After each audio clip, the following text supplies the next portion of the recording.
And this ummah, for 1400 years now, as we look back at that moment when he stood up to preserve the pure religion from corruption, when he stood up against tyranny and oppression, this ummah has been proud of him for 1400 years now.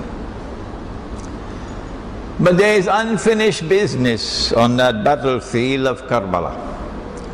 For those who bring monarchy, bring family rule, and bring something called a crown prince, there is some unfinished business on the battlefield of Karbala. And when Imam al-Mahdi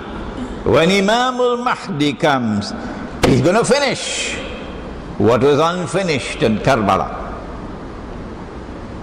to bring back the true faith and to sweep into the garbage bin monarchy and family rule that the Ottomans brought. Monarchy and family rule that we have in the royal house of Saud in Saudi Arabia. Monarchy and family rule that we have in Qatar, and we have in Dubai, and we have all over the place, and we have in Jordan. It's going into the garbage bin because there's unfinished business left at Karbala.